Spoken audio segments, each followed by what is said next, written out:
വെറുതെ ചൊറിയും കുത്തിയിരിക്കുമ്പോഴാണ് മാങ്ങ പറിച്ച് ഉപ്പിലിട്ടാലോ എന്ന് വിചാരിച്ചത്. അങ്ങനെ കുറച്ച് കുട്ടിപ്പട്ടാളവുമായി മാങ്ങ പറിക്കാൻ ഒരു തോട്ടിയും കെട്ടി മാവിൻ്റെ ചോട്ടിലേക്ക് എത്തി.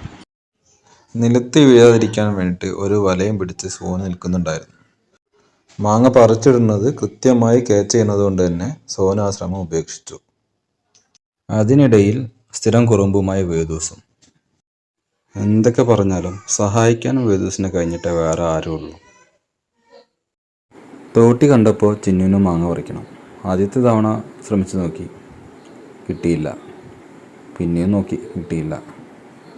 പിന്നെയും നോക്കി, കിട്ടിയില്ല.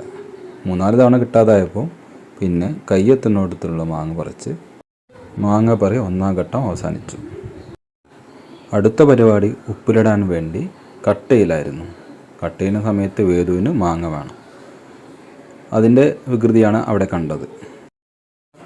മാങ്ങ ഓരോന്നും എടുത്ത് കട്ട് ചെയ്യാൻ തുടങ്ങി. കട്ട് ചെയ്ത് തുടങ്ങിയപ്പോഴാണ് ഇത് ചെറിയ പണിയല്ലെന്ന് എനിക്ക് മനസ്സിലായത്. സാധാരണ ഞാൻ മാങ്ങ പറിച്ചു കൊടുക്കാറേ ഉള്ളൂ.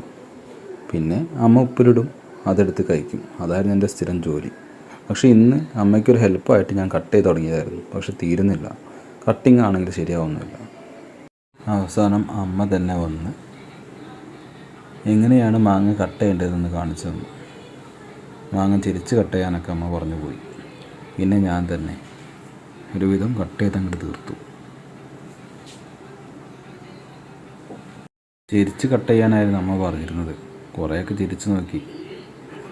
പക്ഷേ അമ്മയുടെ കട്ടിങ്ങിൻ്റെ ആ ഭംഗി എന്തായാലും കിട്ടില്ലല്ലോ. കിട്ടിയതുമില്ല.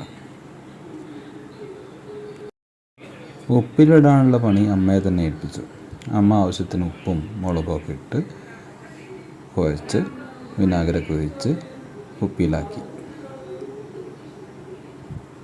പിന്നെ കുപ്പിയിൽ 2-3 ദിവസം കിടക്കാനുള്ള ഭാഗ്യം മാത്രമേ മാങ്ങയ്ക്കുള്ളൂ.